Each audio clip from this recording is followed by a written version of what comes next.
Halo, selamat eh, siang Bapak Ibu. Selamat berjumpa kembali di kelas Service of Excellence. Hari ini kita akan bahas mengenai pariwisata dan tujuan wisata. Bahasan kali ini eh, adalah materi lanjutan untuk soal kita yang ke-6. Ya, Bapak Ibu perhatikan di sini.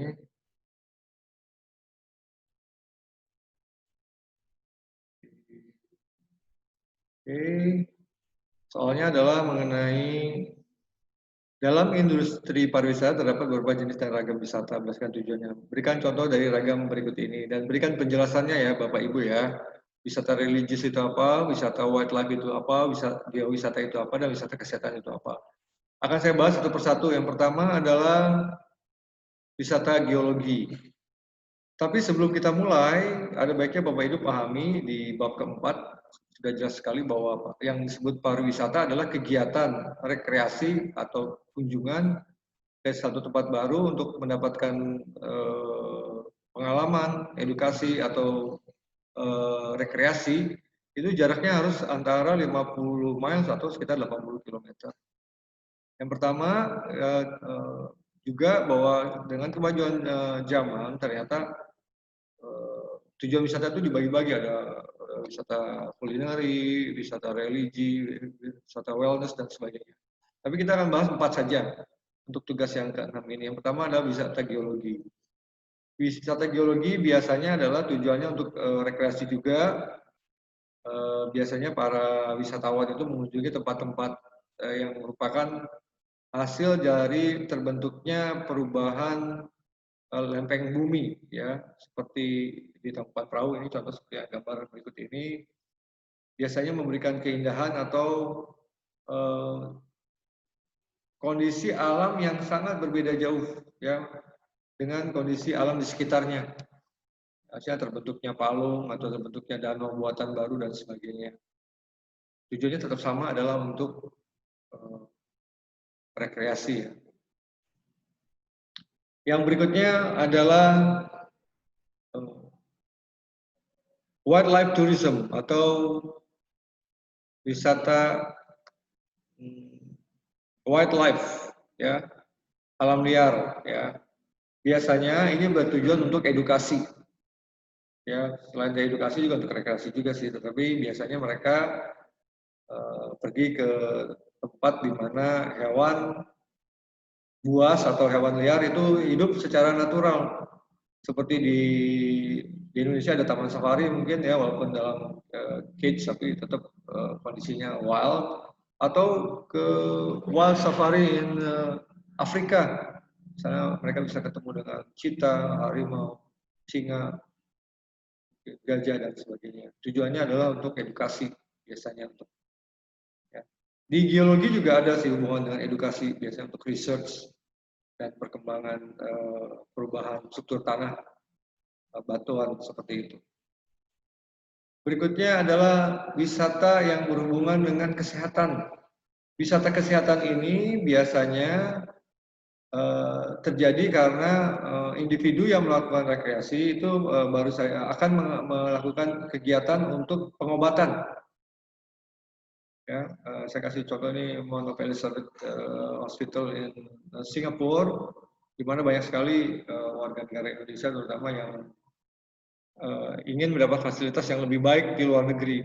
Selain itu juga untuk wisata, jadi ada dua konsep, untuk kesehatan dan untuk rekreasi dalam satu waktu yang bersamaan.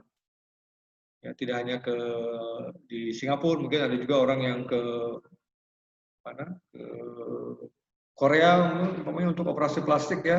Apabila ada orang yang mengalami kejadian kecelakaan hingga harus reka wajah, ya wajahnya rusak harus dioperasi atau perbaikan hidung dan sebagainya, itu masuk dalam kategori wisata kesehatan. Ya, bisa juga seperti spa dan sebagainya. Berikutnya adalah mengenai wisata religi. Nah, wisata religi ini biasanya berhubungan dengan peribadatan atau kegiatan keagamaan. Biasanya bisa sendiri individu atau berkelompok. Di Indonesia banyak tempat ibadah yang biasanya dikunjungi oleh para wisatawan religi, ya, dengan tujuan adalah meningkatkan tingkat kepercayaan sih sebenarnya. Jadi mereka ingin melihat betapa agungnya agama yang mereka anut seperti itu, ya, masuk yang mungkin ke Ka'bah atau ke yang ke salah satu tempat yang pernah saya kunjungi di Yerusalem. Di Yerusalem sendiri ini ada tempat peribadatan untuk 3 major belief, ya, 3 agama yang berbeda. Yang di bawah itu adalah untuk kegiatan agama Yahudi, ya.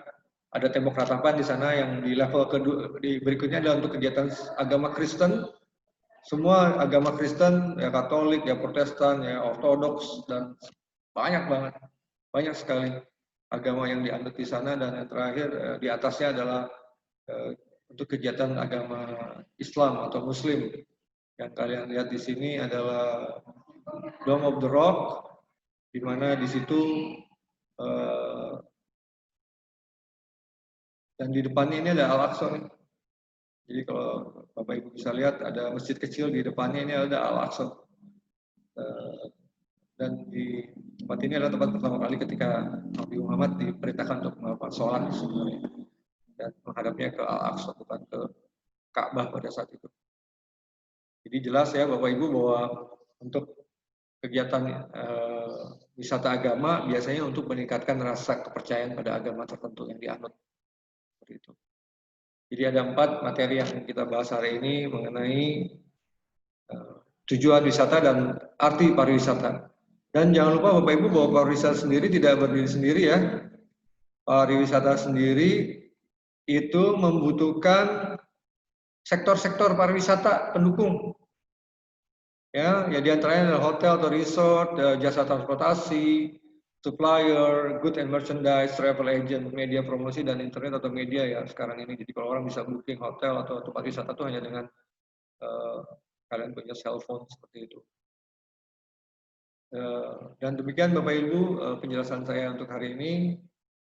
Ya, silakan untuk melihat modulnya.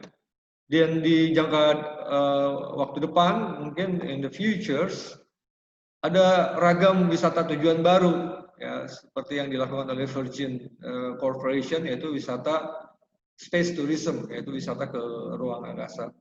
Dan sudah berjalan, sebenarnya hanya mungkin pangsa pasarnya sangat kecil karena biayanya sangat mahal. Dan satu kali lagi bahwa tujuan dari pariwisata adalah untuk rekreasi, ya, rejuvenating, seperti itu. Terima kasih Bapak Ibu untuk waktunya hari ini. Tetap semangat, tetap beraktivitas, dan tetap menjaga kesehatan.